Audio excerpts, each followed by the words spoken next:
Hi friends, आप सभी का हमारे चैनल पे स्वागत है। फ्रेंड्स, आज के इस वीडियो के माध्यम से क्लास 10 साइंस का 5वां चैप्टर जिसका नाम है तत्वों का आवर्त वर्गीकरण। तो आज के इस वीडियो के माध्यम से हम इसी चैप्टर के बारे में स्टडी करने वाले हैं। इसके पहले हमने जितने भी 4 चैप्टर दिए गए हैं उसको मैंने डिटेल में कवर करा दिया है। अगर आप उन वीडियोज़ को नहीं देखे हैं तो प्लेलिस्ट में उसका लिंक मिल जाएगा, आप वहाँ से जा कर के ईजिली विजिट कर सकते हैं।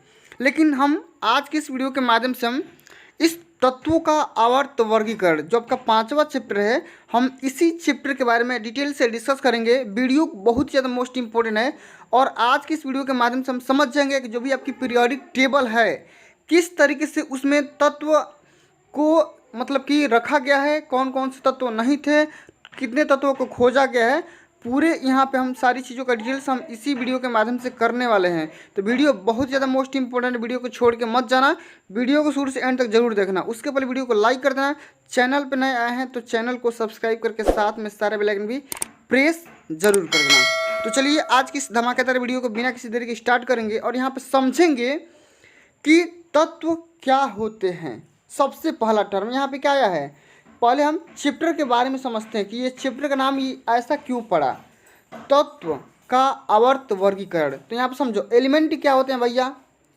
तो एलिमेंट जो होते हैं ऐसे पदार्थ होते हैं जो एक ही प्रकार के अणुओं से मिलकर बने होते हैं।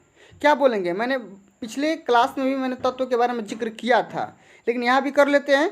तत्व क्या होते हैं, ऐसे पदार्थ होते हैं जो एक ही प्रकार के अणुओं से मिलकर बने होते हैं, उससे हम क्या बोलेंगे, तत्व बोलेंगे। जैसे एग्जाम्पल के तौर पे सोना ले लो, चांदी ले लो, लोहा, टीना, सोडियम, मैग्नीशियम। अब मान लो सोना में अन्य तत्व शामिल नहीं होता है, ठीक ना।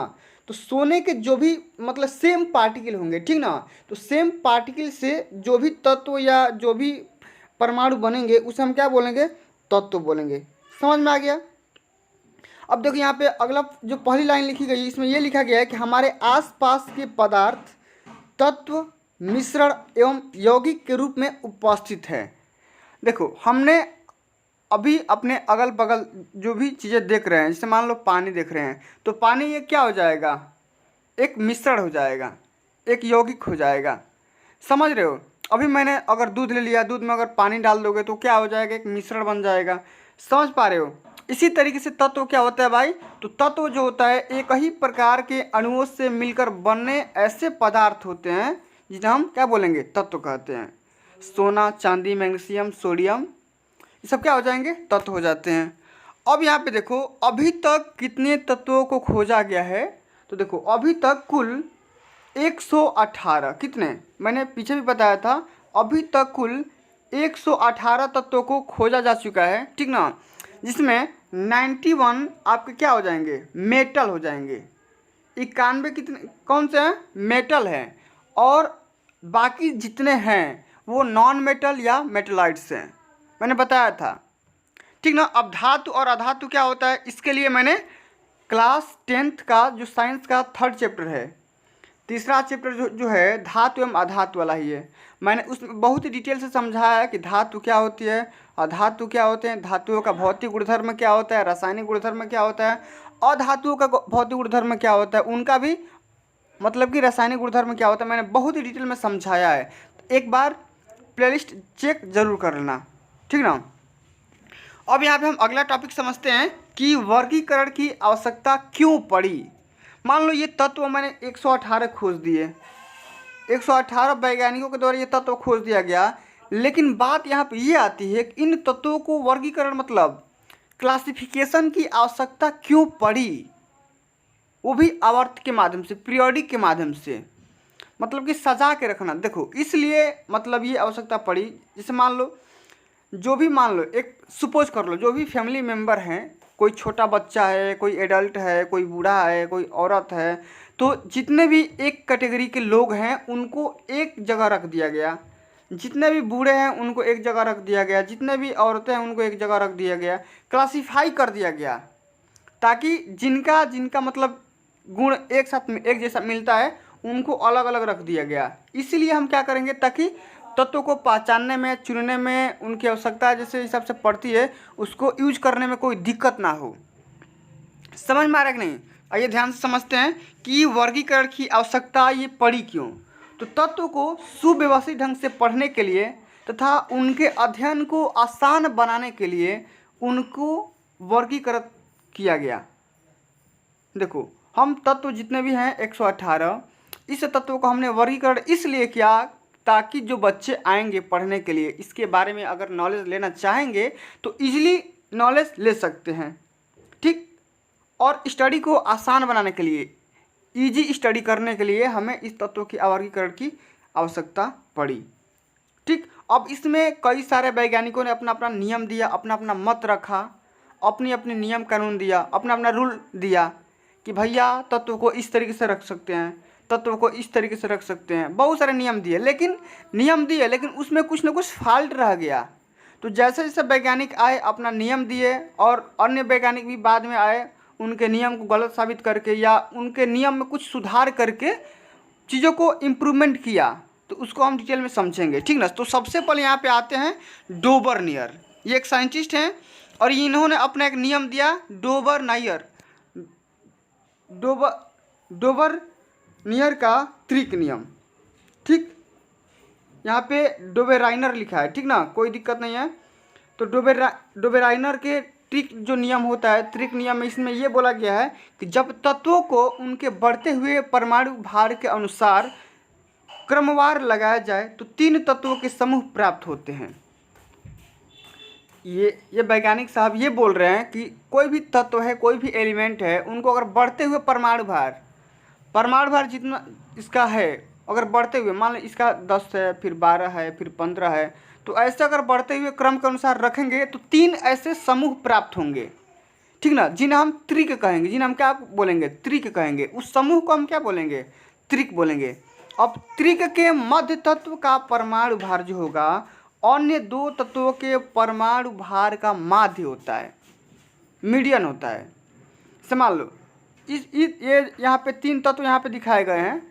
अब तीनों तत्वों में जो आपका बिचला वाला होगा, मध्य वाला जो तत्व होगा, ये ऐसा तत्व होगा जिसका परमाणु भार ये पहला वाला तत्व और सेकंड थर्ड वाला तत्व के बीच का क्या होगा, माध्य होगा। इस प्रकार इन्होंने ये बताया। इसे आप एग्जाम्पल के तौर पे आप देख सकते हो कि कैल्शियम का परमाणु भार कितना है भैया, 40.1। स्ट्रेंशियम का कितना है, एसआर का 87.6 और बेरियम का कितना है 137.3। तो 137.3 और 40.1 का अगर माध्य निकालोगे तो कितना आ जाएगा 87.6। तो इस तरीके से इस वाले बीच को रखा गया, ठीक ना। अब इनकी कुछ लिमिटेशन रह गई, सीमाएं रह गई, ठीक ना, जो कि हमेशा लागू नहीं हो पाई। इनके नियम का खुद उल्लंघन कर दिया गया। कैसे? तो उस समय तक ज्ञात तत्वों में केवल 3 त्रिक ही ज्ञात कर सके थे, केवल 3 त्रिक, यही सब बस खाली फाइंड आउट हो सका था। अब डोबेराइनर त्रिक के माध्यम से lithium, sodium, potassium, calcium, strontium, beryllium, chlorine, boron, iodine, इस प्रकार बस खाली इतने ही तत्वों के माध्यम में खाली बारे में स्टडी कर पाए थे। ठीक, तो इसलिए कहीं ना कहीं इनका नियम यहाँ पे फेल हो जाता है, कहीं ये असफल रह जाते हैं। तो इनकी कमियों को दूर करने के लिए एक और वैज्ञानिक आते हैं, उन्हें हम बोलते हैं न्यूजीलैंड। अब इन्होंने न्यूजीलैंड का अपना अष्टक नियम दिया। कौन सा नियम? न्यूजीलैंड का अष्टक नियम। अब ये अष्टक नियम क्या होता है भाई? तो आप सभी ने माँ सरस्वती का वंदना सुना होगा कि सा रे गा मा पा दे, ठीक। तो उसी अष्टक पे ये आधारित अपना नियम दिए, ठीक ना, इसलिए हम बोलते हैं न्यूजीलैंड का अष्टक नियम। तो इस नियम के अनुसार क्या बोला जाता है कि न्यूजीलैंड ने तत्वों को बढ़ते हुए परमाणु भार के क्रम में व्यवस्थित तो कर दिया, लेकिन इन्होंने ये पाया कि प्रत्येक 8वें तत्व के गुण जो होते हैं पहले तत्व के समान थे। देखो यहाँ पे 8 तत्व यहाँ पे ऐसे ऐसे रख दिए, ठीक।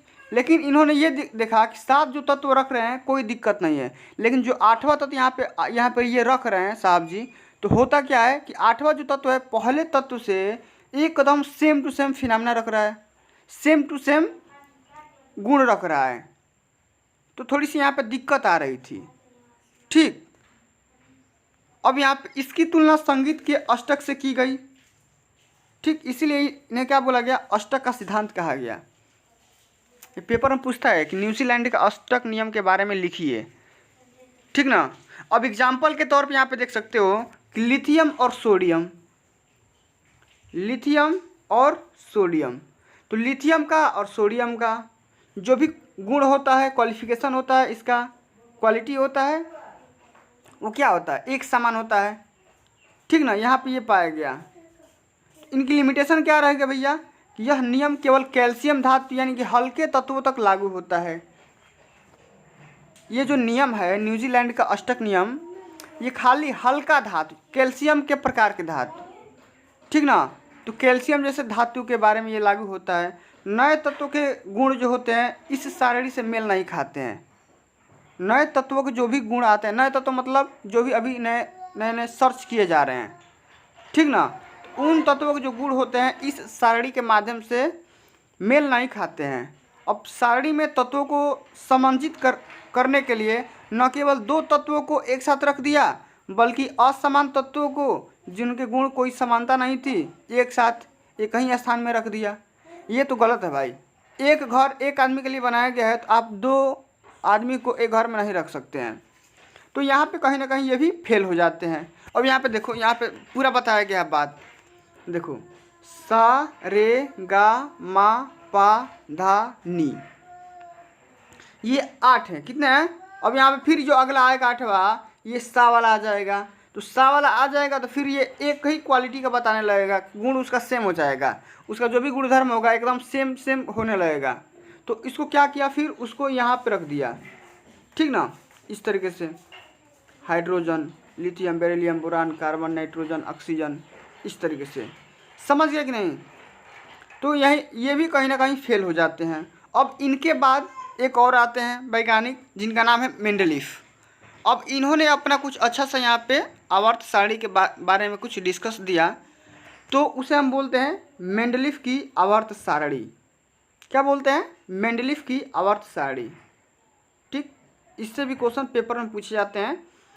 तो इन्होंने क्या बताया कि तत्वों के भौतिक एवं रासायनिक गुण इनके परमाणु द्रव्यमान के आवर्त फलन होते हैं। सबसे पहला स्टेटमेंट ये दिया कि जो भी तत्व होते हैं, एलिमेंट होते हैं, उनकी फिजिकल या केमिकल जो भी क्वालिटी होती है उनके परमाणु द्रव्यमान पे, ठीक, किस पे? परमाणु द्रव्यमान के आवर्त फलन होते हैं। मेंडलीफ की आवर्त सारणी तत्वों के रासायनिक गुणधर्म पे आधारित है, डिपेंडेंट है। ठीक, जो भी ये मेंडलीफ की आवर्त सारणी है किस पे डिपेंड है? तो रासायनिक गुणधर्म के आधार पे, ठीक ना। इसमें 8 ऊर्ध्वाधर स्तंभ। अब ऊर्ध्वाधर स्तंभ का मतलब ये वाला वर्टिकल, ऐसा 8 गो होगा। वो 8 दिए थे ना, वही वाला सा रे गा मा, ठीक ना, वो वाला, ठीक ना। तो 8 ऊर्ध्वाधर स्तंभ है जिन्हें समूह कहते हैं। क्या बोलते हैं भाई? समूह कहते हैं। तथा 7 क्षैतिज पंक्तियाँ जिन्हें आवर्त कहते हैं। अब देखो, 8 तो ऐसे हो गए ना, लेकिन 7 ऐसे रहेंगे। कैसे? 7 गो ऐसे रहेंगे। अब 7 ऐसे वाले को हम क्या बोलेंगे? क्षैतिज पंक्तियाँ बोलेंगे, से हम बोलेंगे आवर्त। जो खड़ा रहेगा पिलर टाइप का उसे हम स्तंभ बोलेंगे, और जो यहाँ पे सोया टाइप का रहेगा इस तरीके से उसको हम क्या बोलेंगे? आवर्त बोलेंगे। तो सबसे पहले हम समझते हैं इनकी उपलब्धियाँ क्या है, इस मेंडलीफ की आवर्त सारणी की क्या उपलब्धियाँ है, मतलब इससे क्या क्या फ़ायदा हो सका। तो अज्ञात तत्वों के लिए रिक्त स्थान छोड़ दिए गए। ये एक सही काम किए कि जो भी अज्ञात तत्व हैं, जहाँ जो भी तत्व अभी तक नहीं रिसर्च किए जा चुके हैं, उनके स्थान रिक्त कर दिए गए, ये छोड़ दिए बेचारे, ठीक ना। जैसे यहाँ पे स्केडियम या गैलियम या जर्मेनियम, उस टाइम इस तत्व को खोजा नहीं गया था, इस तत्व को यहाँ पे क्या कर दिया गया? रिक्त स्थान में छोड़ दिया गया। तो ये एक सही काम किए, अज्ञात तत्वों के लिए रिक्त स्थान छोड़ दिए। समान गुणधर्म वाले तत्वों को एक स्थान चाहे एक साथ स्थान मिल गया। देखो, जो भी एक जैसे तत्व हैं, एक जिससे अपनी क्वालिटी रखते हैं, तो उनको क्या किए? एक स्थान में, एक सीरीज में रख दिए। लो भाई, ब्लॉक में मतलब कन्वर्ट कर दिए, एस ब्लॉक, पी ब्लॉक, ठीक ना, डी ब्लॉक, इस तरीके से।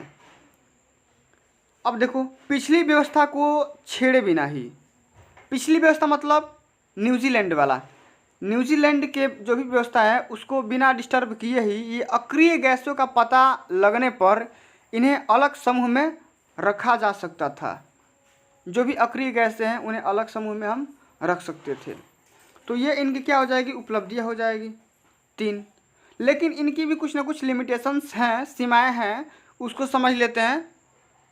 सीमाएं ये है कि समस्थानिकों की स्थिति स्पष्ट नहीं की जा सकी। समस्थानिक मतलब जिनका स्थान समान, हाइड्रोजन का स्थान निश्चित ना हो सका। जो भी हाइड्रोजन है तत्व है उसका हम क्या बोल सकते हैं, उनका प्लेस फिक्स ना हो सका कि हाइड्रोजन को आप रखेंगे कहाँ पे। कुछ तत्वों का परमाणु द्रव्यमानों के अनुसार अनुचित क्रम हो सका। ठीक, कुछ ऐसे तत्व थे जिनका अपने परमाणु द्रव्यमान के अनुसार सही जगह पर नहीं बैठ पा रहे थे। तो ये इनकी क्या हो जाएगी, लिमिटेशन हो जाएगी, सीमाएं हो जाएंगी। ठीक, तो इस प्रकार हमने यहाँ पे मेंडलीफ की आवर्त सारणी की उपलब्धियाँ भी देख लिया और यहाँ पे इनकी लिमिटेशन भी देख लिया। अब यहाँ पे देखो मेंडलीफ की आवर्त सारणी यहाँ पे दिखाया गया है, आप यहाँ पे देख सकते हो। देखो थोड़ा सा ऐसे करके देख लेना। देखो यहाँ पे ग्रुप के माध्यम से यहाँ पे दिखाया गया है। ग्रुप 8 ऐसे ग्रुप बने होंगे, फर्स्ट, सेकंड, थर्ड, फोर्थ, 5, 6, 7, 8, मतलब 8 यहाँ पे क्या बने हैं, समूह बने हैं, ठीक ना। और यहाँ पे 7 क्या बन जाएंगे, 7 यहाँ पे ऐसे ऐसे आवर्त बन जाएंगे, ठीक ना, इस प्रकार डिटेल में।